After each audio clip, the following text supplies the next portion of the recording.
మా చిన్ని గణపయ్య తొలి పూజలందుకునే తొలి దేవుడమ్మా కారణ జన్ముడే మా పచ్చ గణపయ్య ముసికాసరున్నే సంహరించిన బలవంతుడమ్మో ఎంత ముద్దుకున్నడో మా పచ్చ గణపయ్య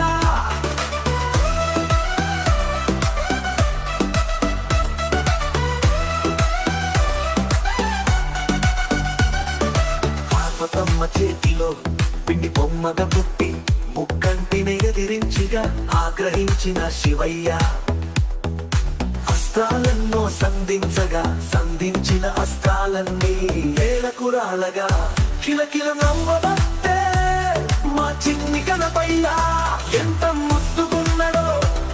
మా పచ్చ గణపయ్య పసిబాలుడి నవ్వును చూసి శివయ్య ఆగ్రహించి అకోలమండి త్రిశూలంతో తలనే ఖండించే అమ్మ అంటూ నేలకు రాలను బాలుడు పార్వతమ్మ మనసు అల్లాడిపోయెను ఎంత ముద్దుకున్నడో మా పచ్చ గణపయ్య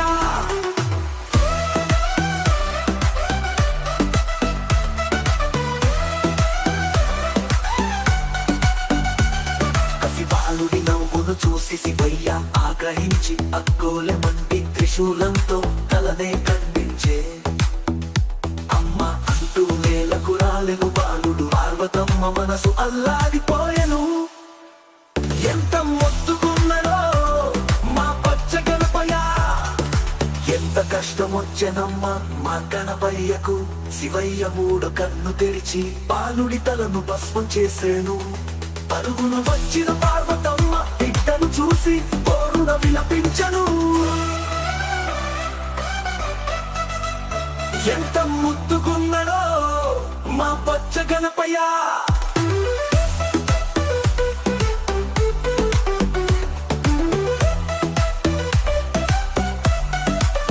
బిడ్డను చూసిన పార్వతమ్మ కన్నీళ్లు పెట్టుకుని తల్లడిల్లిపోయేను కోపంతో పైకి లేచి కల్లెర్ర చేసి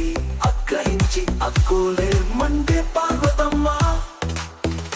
అమ్మ విశ్వరూపం చూసి ముల్లోకల దేవుళ్లకు ముచ్చమటలు పట్టగా శరణు శరణు తల్లి అంటూ త్రిమూర్తులు వేడుకోగా శాంతించి పార్వతమ్మ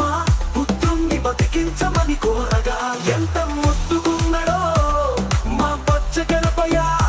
ఏనుగు తల తెచ్చి ప్రాణం పోసి గణనాథుడు అని పేరు పెట్టగా అందమైన బాలుడికి ఏనుగు తల చూసి పార్వతమ్మ కన్నీళ్లు పెట్టుకోకు ఓ పార్వతమ్మ కారణ జన్ముడే నీ బిడ్డడమ్మ అంటూ త్రిమూర్తులు జన్మ రహస్యం తెలుపగా